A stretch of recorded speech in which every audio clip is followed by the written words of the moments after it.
What's up, guys? Welcome back to Newswave. So it looks like we're finally getting some updates around that Nintendo Switch flash cartridge, the Mig Switch, specifically when it comes to just being able to get the thing, as many people put in pre-orders and a lot of discussion around what's going on there. Well, finally, it looks like people might be getting this thing, and we're going to go over that here today.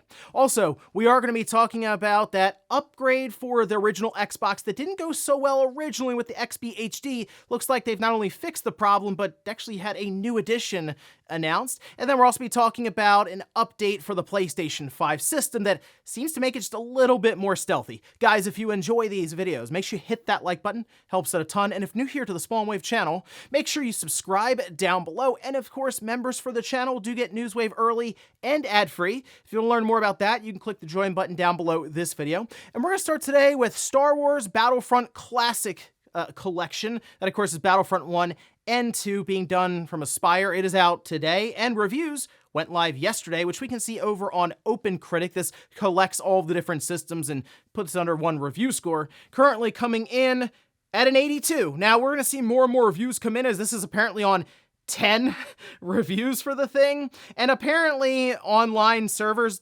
just came up yesterday as these reviews were going live. At least that's what was kind of being discussed. I did get a code for this, and I tried out a couple of just quick instant action battles offline with bots, and I was pretty happy with what I was seeing with this one. Now, it was on the Switch, and it ran at 60 frames per second. In handheld mode, I will say it looks a little blurry, but it's an older game, and I feel like if I had it docked, it probably would look a bit better at least. However, if you have it on the PlayStation 5 or the Xbox, they are shooting for, I feel like just the upscaled 4K 60 frames per second. But from what I was playing, it was Battlefront, classic Battlefront. I like the newer one, like the good ones. Battlefront 2, absolutely fire that one up if you pick this up today, because it still holds up really well. And I can't wait to go online to see what it's like again, to go online with a ton of people, and this time 64 players. It should be a good time. Also, we did have the announcement for Summer Game Fest, specifically when we can look forward to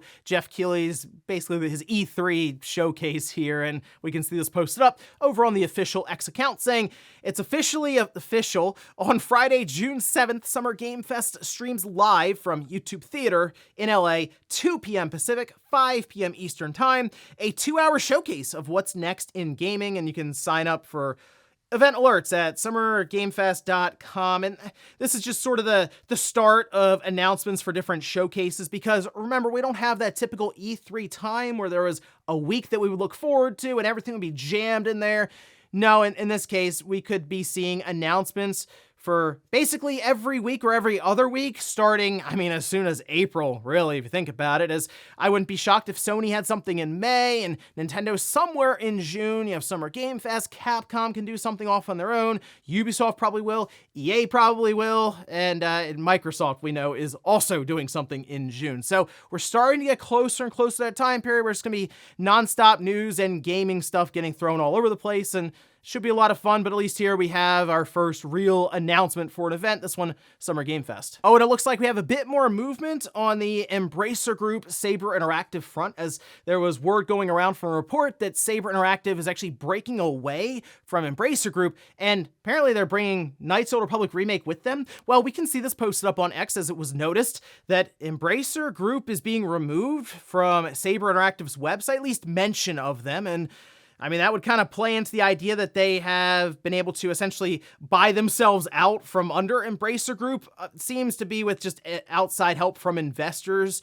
And this is interesting to see what Saber would do away from Embracer Group, considering, as they mentioned here in their about, they have more than 2,500 employees worldwide. They're not a small studio or anything, so they could do Knights of the Old Republic Remake if they still have that contract with Disney. And then they can also do other things, whether it's support work, just ports, or maybe their own brand new game. So we'll wait for an official announcement, but it does appear that it's coming up here pretty soon. And guys, with some of the quick news out of the way, let's get into the bigger stuff. Let's start right away with that Mig Switch, that Nintendo Switch flash cartridge that took the internet by storm when it was first shown over on X, with a video of a person, the cartridge and an SD card, popping it in and out of the Switch's cartridge slot, and it continued to put up game after game after game, and it was pretty obvious that they seem to have figured something out with the system where it can still be on official firmware, but would see all these different games from this one cartridge. And it got a little weird there for a while where they were talking about specific file formats, and you need like a cartridge dumper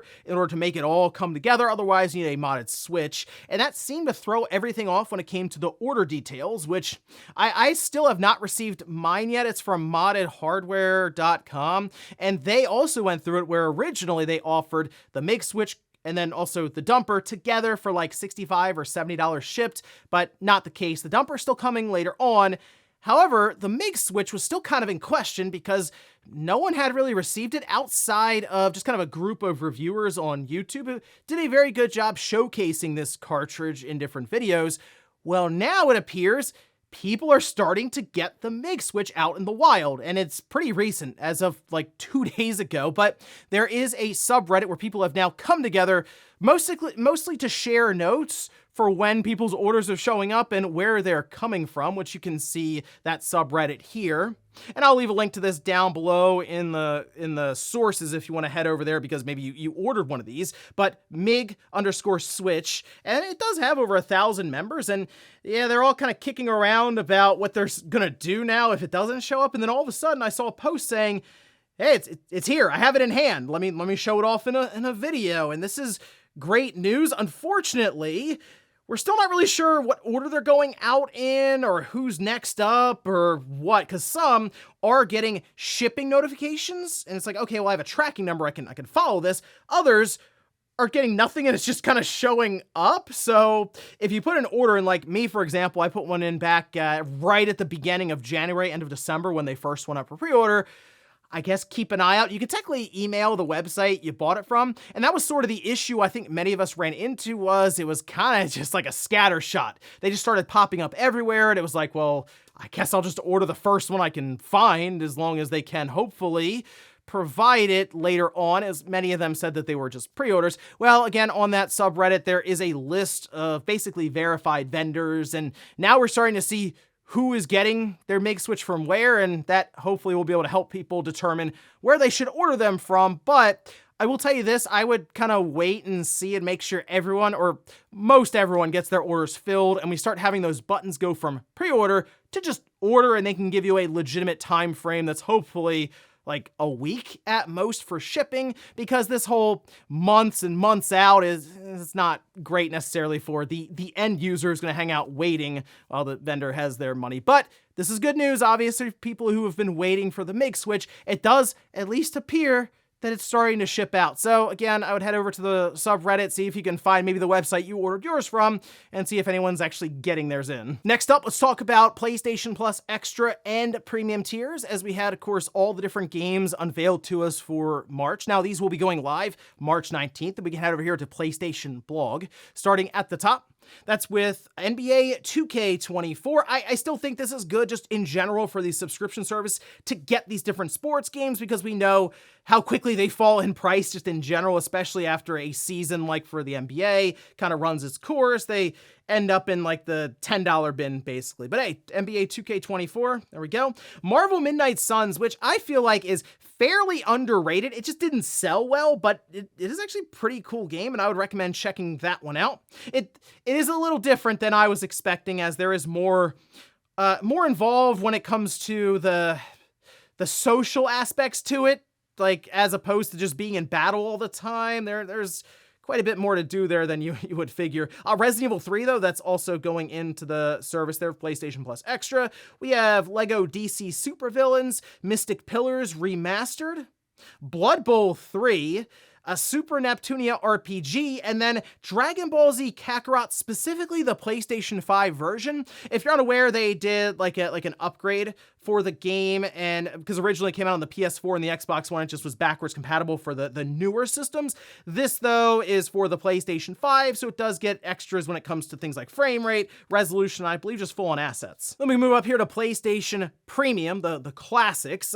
Unfortunately, still no just PS2 games outright through their emulator. We're hopefully going to see that I'll say hopefully before the end of the year is where I'll put that timetable. We'll see. But Jak and Daxter: The Lost Frontier. This is a PSP game, and this is kind of cool. I didn't play this one, so I'm at least interested to fire it up as somebody who did enjoy kind of the Jak and Daxter games on the PS2. I might take a look at this. Of course, this enhanced version includes up-rendering, rewind, quick save, and custom video filters. Cool borders. Okay, this is one I did enjoy back in the day on the PS1, and I will absolutely fire this up just to see if it's how I remember. It probably won't be, but it'll be a fun thing to just kind of check out there.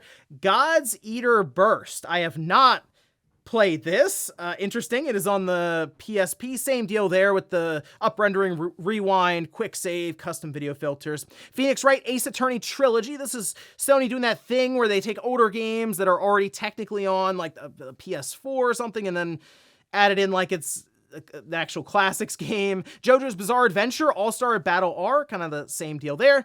And it does look like Sony is starting to add their Sony Pictures Core benefits into these blog posts with My Hero Academia. The entire first season will be available as part of the PlayStation Plus benefits. That's starting April 1st. But not bad overall. I guess I'll recommend Marvel's Midnight Suns if you've just been curious about it to see what exactly it is, or Dragon Ball Z Kakarot if you want to maybe relive some of the Dragon Ball storyline in video game form. And I guess for the classic stuff, I will recommend Cool Borders, because again, I remember that being a lot of fun. Haven't played it in a while, but I guess we'll see. Again, all of these going live March 19th. Next up, let's talk about an upgrade for the original Xbox. That's right, the system from 2001.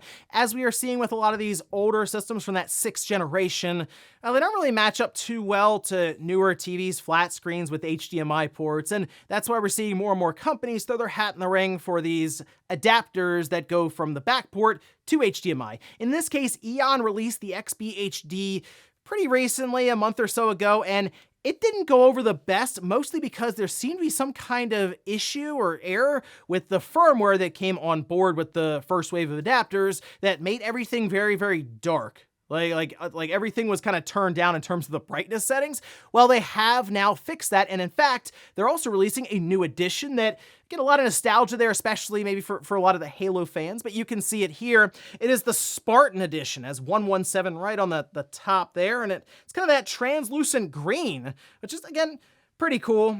This will output 480i, 480p, 720p, 1080i. It does have that LAN connectivity on the back, so essentially what they've done here is kind of built in. If you remember back in the day, we would have Ethernet cables running all over the house to maybe one router or hub, and that's sort of how we made it work. In this case, you would have that just attached to the back of the original Xbox, so maybe you can have less cable run if you guys are kind of in the same room there.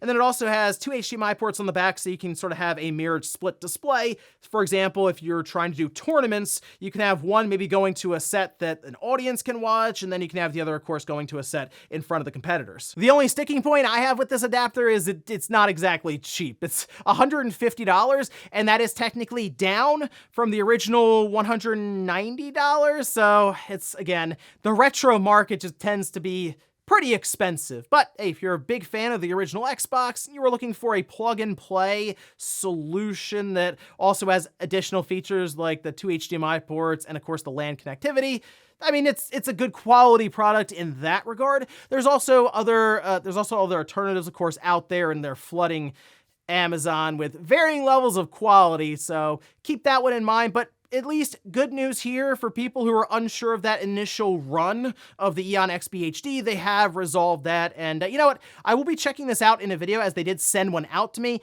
and I think what we'll do is we'll go through and see how it can compare maybe to my HDMI-enabled Xbox or original Xbox system, where I soldered everything into the board to see, well, how it can measure up to something like that where we're going directly to the chip itself. And in our last bit of news, let's talk about an update that's now available for the PlayStation 5 console, which we can see this is posted up over on Sony's website. This is version 24.02-09.00.00. I just call it just version 9, but they seem to be, I guess, listening to people when it comes to making the PS5 a bit more stealthy. Now, if you remember, in a somewhat recent update, they turned off the beep for the PS5 when you turn it on. That would, I'm sure, get a lot of people caught in the middle of the night trying to turn their system on while other people were asleep to get in like 20 or 30 minutes of gameplay. But in this case, they've made it so you can adjust the brightness of your PS5's power indicator by going to Settings, System, Beep and Light, and then select brightness. So you can, I guess, dim it. They have a couple levels of I guess, brightness or just dimness there. And that way you can make it light up the room just a little bit less. There's also updates here for the DualSense and the DualSense Edge, specifically to improve their sound feature. So, for example, the controller speakers can now produce higher volume sounds, allowing you to hear in-game sounds and voice chat audio more clearly, and the mic input quality on these controllers has been improved with a new AI machine learning model, that being background noise from button presses and game audio are suppressed. And the funny thing about the PS5 online experience is most people forget that they have a microphone on their controller, and you hear them quite a bit without them realizing it when the game starts up. They've also added some new features in parties and share screens. They have emojis now that you can use in different messages. And they've updated the device software of DualSense, DualSense Edge wireless controllers, PSVR2 headset, VR2 Sense controllers, and Access controller to improve stability. But there you go, just one more thing you can play around with on the PS5 to make it a bit less noticeable when it's on or turning on. Turn off the beep, turn down the light. You should be good to go at like midnight to 1 a.m. to get some extra game time in. But nothing else. The update is live now, 9.0, so make sure your system, of course, is up to date. And before we go to the comments of the day, we're gonna take a look at the poll that I posted up yesterday, where I ask, if it was easy to buy and actually receive, would you get a Mig Switch, that being the flash card for the Switch? 52% say no, 48% say yes. I'm kind of envisioning not even necessarily going into a store and buying it, like a Walmart or Best Buy or GameStop, something like that, but even on just Amazon, couple clicks and it'll show up prime shipped in 2 days or something if you would go out there and get it. And I do feel like many people would, even if it's just out of curiosity. I know it's like $60 or $65 or whatever on these websites, but still, if the idea of being able to back up your games easily is really a thing onto one cartridge, I feel like that would kind of eliminate the one drawback of buying physical on the Switch, that being you got to carry around a bunch of cartridges if you're traveling, and that could potentially be a liability. Let's say the Switch and all of your games go missing randomly, or there's luggage, or just get stolen, then yeah, that is kind of a problem. Whereas digital games, of course, are just attached to your account. But if you have this little cartridge that everything's backed up to and you lose that, well, okay, it was $65. All of your games are still fine at home. But yeah, I do think it would do pretty well, actually. And I wonder if that would draw some of the attention from Nintendo. And we'll finish up with the comments of the day. We'll start with this one here. This is posted up by Acid, who says, nobody is forcing us to buy full price games, and if enough feel the prices are too high, they will go down. At some point, gamers have to learn restraint, and let's be honest, our piles of shame offer more than enough stuff to play. I think in this case, though, we are seeing that just happen in general. Like, some games come out and people do look at it and go, it feels too expensive, I'm gonna wait for a sale. And we do see at times just sales in general not maybe match up as people were expecting. A great example here, while it did do well, I'm not gonna say it didn't, people have wondered if Tears of the Kingdom didn't necessarily go where Nintendo was hoping when it came to sales. But remember, that was 70 versus 60 for Breath of the Wild, and I don't think Tears of the Kingdom is gonna outsell Breath of the Wild at this point. I mean, they're almost like even now, quarter by quarter, when you look at the sales. And well, I mean, that could actually be because it's more expensive, or maybe people just didn't necessarily like the idea of it kind of being Minecraft mixed with Zelda. However, something like a remaster or a remake that feels like it's priced too high, yeah, I think the market will work to figure that out. And I wouldn't be shocked if something like Luigi's Mansion 2 HD ended up in one of these Nintendo sales where it's like $20 or $25 off in like a year, maybe even less than that, potentially around Christmas or Black Friday, so we'll see. And then we'll take a look at a comment from the members video. This is posted up by Mike, who says, I'm glad these Sony devs understand that these live services require a ton of resources to be successful in the long run. This seems to show Sony isn't fully committed to these live service games. I think they were at one point, and I feel that there was a shift in the background, maybe less than a year ago, where they're like, oh, okay, it is a lot of work to hold these games up, and maybe part of that was that internal review from Bungie where they kind of broke the news like, hey, we're a studio of almost 1,000 people, and all we do is is Destiny 2. We're going to try to do other stuff, but like that's takes a lot of us just to hold that one game up. We can't even work on Destiny 3.